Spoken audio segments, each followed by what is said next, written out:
اعوذ باللہ من الشیطان الرجیم بسم اللہ الرحمن الرحیم اللہم فقہنا فی الدین، یا اللہ ہمیں دین کی سمجھ بوجھ عطا فرما، آمین یا رب العالمین۔ سورہ ملک کا ترجمہ آیت نمبر 15 سے شروع کرتے ہیں۔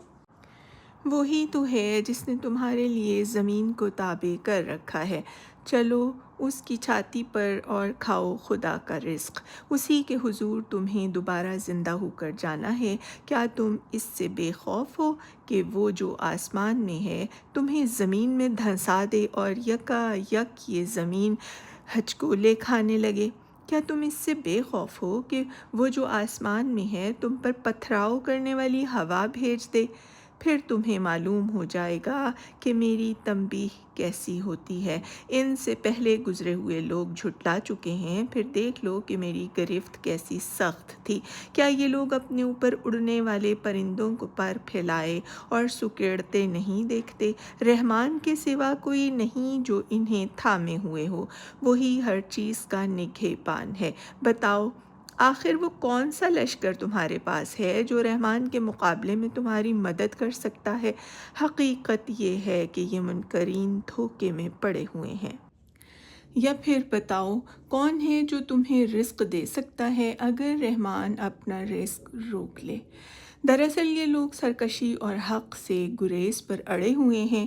بھلا سوچو، جو شخص منہ اوندھائے چل رہا ہو وہ زیادہ صحیح راہ پانے والا ہے، یا وہ جو سر اٹھائے سیدھا ایک ہموار سڑک پر چل رہا ہو؟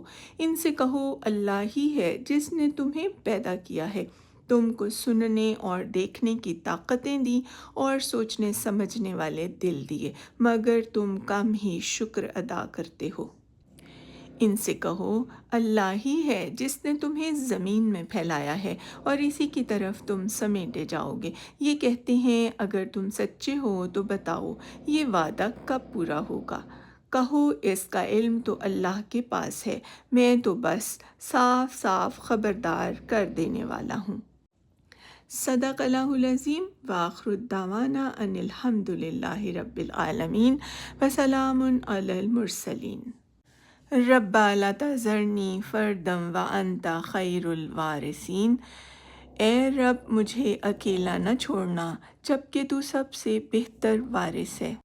رب انی مسنی الضر وانت ارحم الراحمین۔